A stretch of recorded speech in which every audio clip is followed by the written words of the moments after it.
30 days of prioritizing God and deliciousness in my life.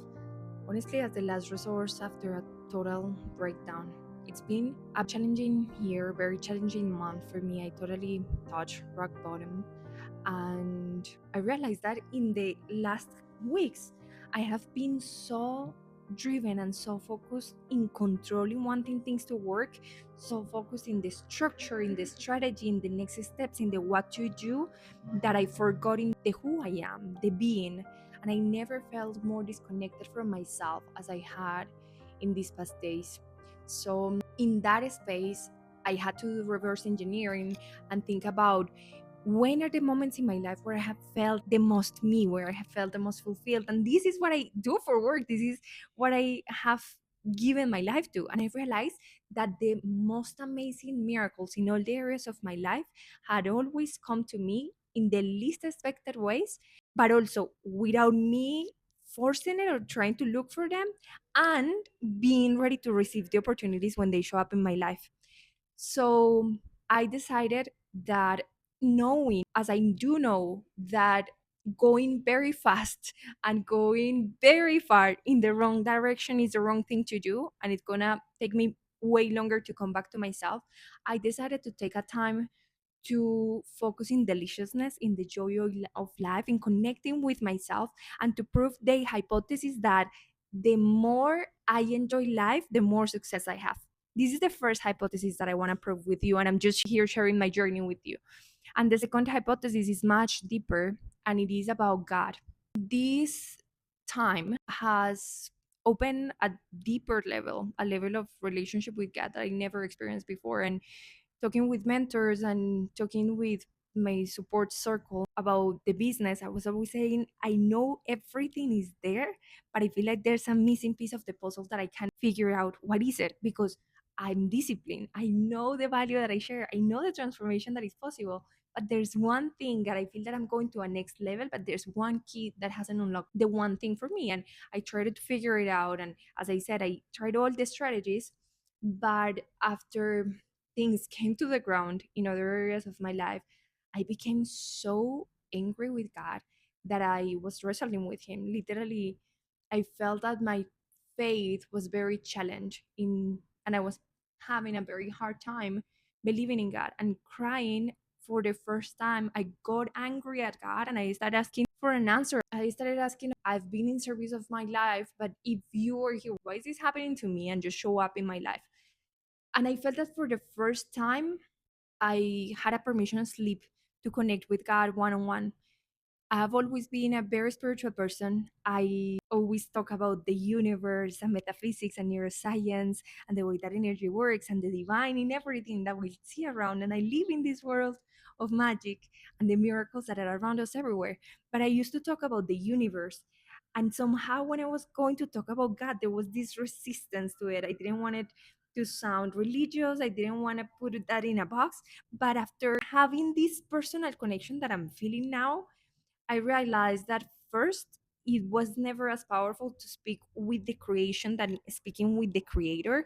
And also, I was probably avoiding a level of accountability that I wasn't seeing in my own participation in this relationship with God when I was talking about the universe and everything that happened in my life as given, not as a gift. And there I lost myself in the honoring of that.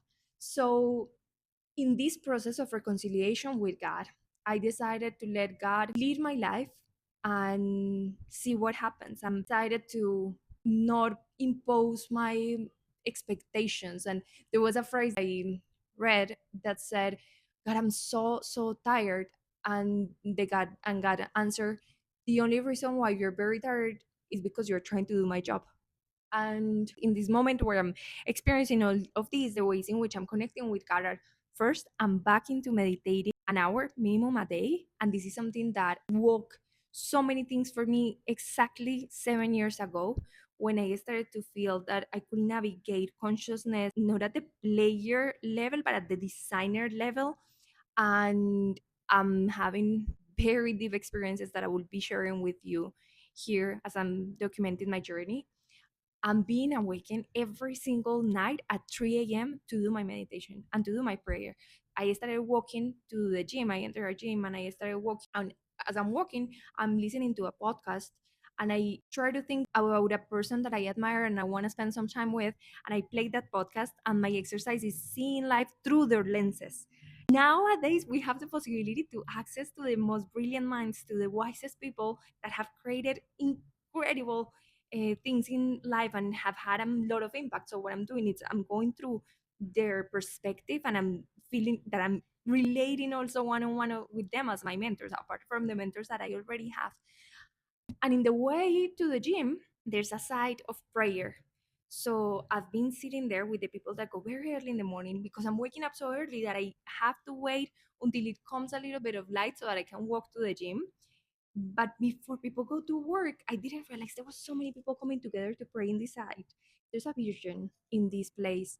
And again, I'm going to share with you moving forward, but I have been feeling inside of me as I sit in this space and I just let go of any expectation. Believe me, this for me, I have worked with spirituality, with ancestral medicines, I know about psychedelics, and it is so challenging for me to express to you what I'm experiencing. I feel that there's a side of me that is very apprehensive to the experience of God that I'm having right now, but I cannot keep it to myself because I feel like my heart has been blossoming like a flower from inside. And there are some things that are coming in alignment around me, just like very tiny ones. I was just invited to facilitate an gratitude ceremony, and that made me laugh a lot because I was like, that's the cosmic joke. And that was beautiful and allowed me to see the gratitude in the entire process. But beyond the external results, because we're just starting this process of prioritizing joy and prioritizing God, I feel there's a flame inside of me that carries me. I feel held, I guess, that for the first time.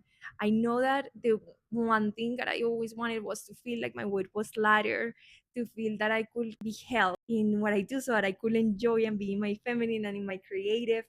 And because I never felt that way, I always restricted my juiciness and my fire and my passion in my feminine. And now I'm realizing that maybe I'm being helped by God so that I can come truly in my authenticity and share this without any other intent than just to be authentic and share with you. So those are some of the things that I've been doing. And I've been studying. This is a funny exercise.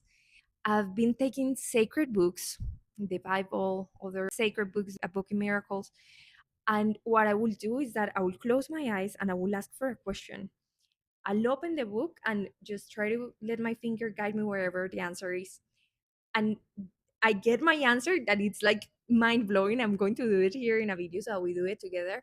But then I keep going the conversation and the information that is coming through me, I feel inspired. I feel that this whole strategy thing and wanting to control at the end, it was just like wanting to control my way into another level was thinking I knew how to get to a place where I have never been. And if I know I have never been in that place, what is this side of me that knows how to get there? Where the meditation comes in as well, because more than something religious, again, this is something spiritual, energetical that I'm feeling. I have been, when I enter this deep meditation, I'm entering what feels like a field of possibilities. I see just like lines all around me, and my body totally dissolves. I don't feel like I'm Elizabeth anymore. I feel that my skin transcends. I feel like I'm part of the whole, and it's just that fulfillment that I know it's part of my purpose to connect these two worlds, the worlds of business and the world of spirituality. And there has always been that one thing that people miss. No matter what they achieve, no matter where they go, there's always that one thing that's still missing. And the next thing, they think that it's the next thing, and it's never truly there. So just to say that takes a lot of vulnerability for me to share this. And this is also an invitation, I guess, that if you know what you have been doing wasn't working, maybe there's another way. Maybe this life is supposed to be delicious. What if there's a list of journaling that I've been doing of what if the more that I enjoy, the more impact I create? What if the more that I surrender, the more guided I am? What if the more that I soften, the farther I go? And from that place, there's a type of action that comes with a focus, like a ray, that I feel that can transcend whatever the distance is between you and me, so that you receive this message here. And I guess that I'm also recording this for myself as a hopeful human, just experiencing life and seeing how amazing life can get. Please share with me if you also experiment with this, if you experience miracles in your life, and I'm here to hold you and support you. If you are also a leader, a person that wants to create a brand, that wants to take yourself out there, and you want to do it from a deep, conscious place, I'm here to hold you. I feel that my love language is to remind you of your power.